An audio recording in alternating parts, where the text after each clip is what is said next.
পোনপ্ৰথমে আটাইলৈ স্বাগতম জনাইছোঁ আমাৰ অসম হেল্প ডেস্ক ইউটিউব চেনেললৈ। আৰু এই ভিডিঅ'টো সেইসকল ষ্টুডেণ্টৰ কাৰণে যিসকলে গুৱাহাটী ইউনিভাৰ্চিটিত পি জিৰ কাৰণে এণ্ট্ৰেঞ্চ দিছিলে আৰু পি জি এডমিশ্যন কৰিব। যিহেতু যোৱাকালিয়ে ৰিজাল্টসমূহ ওলাই পৰিছে, যিসকলে ছিট পাইছে বা যিসকলে মেৰিট লিষ্টত নাম আহিছে মানে পোৱাৰ সম্ভাৱনা আছে, সেই বিষয়ে আমি পিছত কথা পাতিম বাৰু।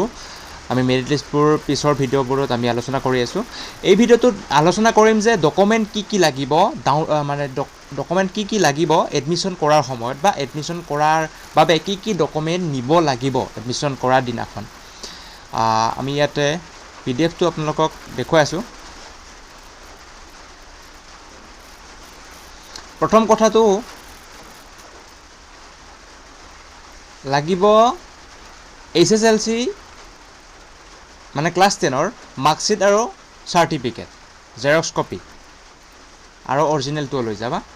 আৰু HS ক্লাছ 12ৰ কথা মানে HSৰো মাৰ্কশ্বিট আৰু চাৰ্টিফিকেট লাগিব।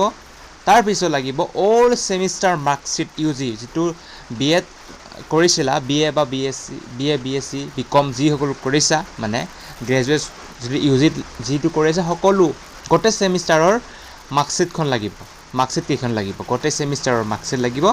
তাৰপিছত প্ৰফেশ্যনেল চাৰ্টিফিকেট বা ডিগ্ৰী যিখন এখন কলেজৰ পৰা দিয়ে নহয়, সেই চাৰ্টিফিকেটখন দিলে হয়। প্ৰফেশ্যনেল চাৰ্টিফিকেট, ডিগ্ৰী কমপ্লিটশ্যন চাৰ্টিফিকেট বুলি আছে না, সেইখন।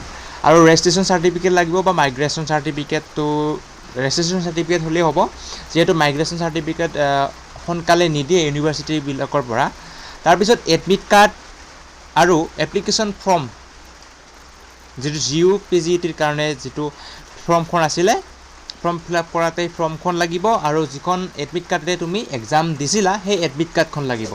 তাৰপিছত যিসকলে গেপ ৰাখিছিলে, সেইকাৰণে গেপ চাৰ্টিফিকেট লাগিব, যিসকলে গেপছ আছিলে তেওঁলোকৰ বাবে গেপ চাৰ্টিফিকেট লাগিব। তাৰপিছতে ইলিজিবিলিটি এণ্ড আইডেণ্টিটি প্ৰুফৰ কাৰণে লাগিব Aadhaar card, passport, voter card, pan card, driving licence, যিকোনো এটা হ'লেই হৈ যাব ID প্ৰুফ। আৰু ডমিচিয়েল বা PRC লাগিব, কিন্তু দুইখনৰ এখন লাগিবই, ডমিচিয়েল চাৰ্টিফিকেট নাইবা PRC চাৰ্টিফিকেট। যিসকলৰ PRC চাৰ্টিফিকেট নাই, যিহেতু PRC চাৰ্টিফিকেট আহোঁতে সময়ো লাগে, ডমিচিয়েল চাৰ্টিফিকেট তোমালোকে বনাই ল'ব পাৰে, এদিনতে হৈ যায়। ডমিচিয়েল চাৰ্টিফিকেট কোৰ্টত গৈ কেনে এজন উকিলক লগ কৰি কেনে তেওঁলোকে হায়াৰ এডুকেশ্যনৰ কাৰণে ডমিচিয়েল চাৰ্টিফিকেট বনাব, তাতে নটাৰীৰ পৰা ছিগনেচাৰ পালে হৈ গ'ল আৰু সেইখন ডমিচিয়েলখন। মই ভাবোঁ যে PRCতকৈ ডমিচিয়েলখন বনাবলৈ ইজি হয়, আৰু এইখনে ভাল সময় লাগে নহওঁতে PRC কাৰণে। যিসকলে বনাইছেতো ভালে কথা, আগতে বনাইছে। আৰু ৰিজাৰ্ভেশ্যন কেটেগৰীৰ কাৰণে যিসকলে ST SC OBC তেওঁলোকৰ সকলোৰে কাষ্ট চাৰ্টিফিকেট লাগিব। আৰু যিসকলে OBC থাকিলেই মানে OBC কেটেগৰীসকলৰ কাৰণে অকল OBC চাৰ্টিফিকেটখনে হ'লে ৰিজাৰ্ভেশ্যন নাপাব, তেওঁলোকৰ NCL চাৰ্টিফিকেটত থাকিব লাগিব, তেতিয়াহে ৰিজাৰ্ভেশ্যন পাব। তো OBC সকলৰ NCLখন প্ৰয়োজন আছে। আৰু EWS জেনেৰেলসকলৰ EWS আছে না, EWS চাৰ্টিফিকেট লাগিব এপ্লিকেবল যদি হয়, নহ'লেতো নাই। যিসকল এপ্লিকেবল তেওঁলোকৰ কাৰণে EWS চাৰ্টিফিকেট লাগিব।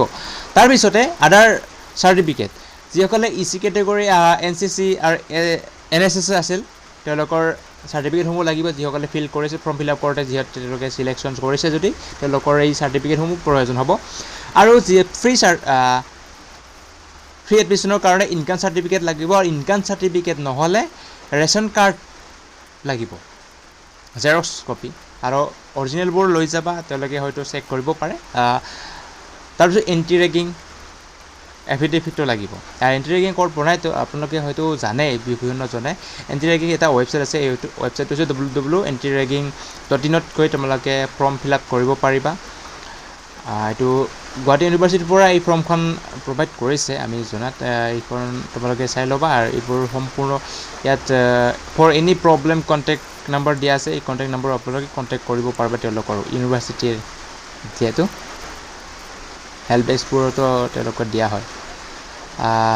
আমি আশা কৰোঁ আপোনালোকে গম পালে যে এডমিশ্যনৰ সময়ত কি ডকুমেণ্ট লাগিব, এডমিশ্যনৰ সময়ত এইবোৰে ডকুমেণ্ট লাগিব যিবোৰ কোৱা হ'লে আমি প্ৰথমৰ পৰা যিটো আমি ডকুমেণ্টসমূহ কওঁ। প্ৰথমে আমি এবাৰ আকৌ কৈ দিছোঁ, SSLC HS আৰু SSLCৰ মাৰ্কশ্বিট আৰু চাৰ্টিফিকেটসমূহ লাগিব। তাৰপিছত অল ছেমিষ্টাৰ UGৰ অল ছেমিষ্টাৰৰ মাৰ্কশ্বিটসমূহ লাগিব। প্ৰফেশ্যনেল মানে যিটো ডিগ্ৰী প্ৰফেশ্যনেল চাৰ্টিফিকেট বা UGৰ যি কমপ্লিটেশ্যন চাৰ্টিফিকেটখন লাগিব, আৰু ৰেজিষ্ট্ৰেশ্যন চাৰ্টিফিকেট নাইবা মাইগ্ৰেশ্যন চাৰ্টিফিকেট লাগিব।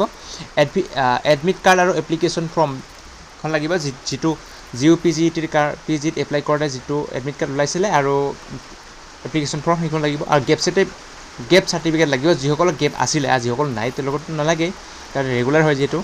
আৰু এলিজিবিলিটিৰ যিটো ভেলিড ID প্ৰুফ লাগে, সেইটো আধাৰ কাৰ্ডখন দিলেই হৈ যাব। পান কাৰ্ড, আধাৰ কাৰ্ড, ভোটাৰ কাৰ্ড বা ড্ৰাইভিং লাইচেঞ্চ যিকোনো এখন দিলেই হৈ যাব। ডমিচিয়েল চাৰ্টিফিকেট বা PRC দুখনৰ এখন হ'লে, PRCখনতকৈ ডমিচিয়েলখন সহজ, কাৰণ বনাব সহজ।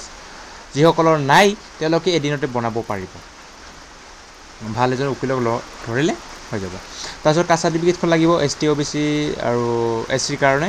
আৰু OBC সকলৰ কাৰণে কিন্তু NCL চাৰ্টিফিকেটখন লাগিব। RCL চাৰ্টিফিকেট নহ'লে ৰিজাৰ্ভেশ্যন নাপাব। IEWS চাৰ্টিফিকেট লাগিব যদি এপ্লিকেবল হয় জেনেৰেলসকলৰ কাৰণে। আৰু আমি EC কেটেগৰী NCC আৰু NSSৰ চাৰ্টিফিকেটসমূহ লাগিব, যিসকলৰ আছিলে, যিসকল নাইতো নায়ে। ইনকাম চাৰ্টিফিকেট লাগিব, বা ইনকাম চাৰ্টিফিকেট যদি নাই ৰেচন কাৰ্ড কিন্তু লাগিবই, তেতিয়াহ'লে ফ্ৰী এডমিশ্যন হ'ব। RNT এক্সামৰ কাৰণে লাগিব এইবোৰে। আৰু এইখিনিয়ে জানিব লগা, আমি জনাত এইখিনি ডকুমেণ্ট লাগিব। আৰু কিবা যদি ডকুমেণ্ট আকৌ লাগে, আমি ভিডিঅ'ৰ জৰিয়তে বা নাইবি আপোনালোকে কমেণ্টতে আমি জনাই দিম। কিবা যদি আকৌ নতুন কিবা ডকুমেণ্ট লাগিব লগা বুলি আমি খবৰ পাওঁ, তেতিয়াহ'লে আপুনি কমেণ্টত নাইবা আমি এটা শ্বৰ্ট ভিডিঅ' বনাই আপোনালোকক জনাই দিম। ধন্যবাদ।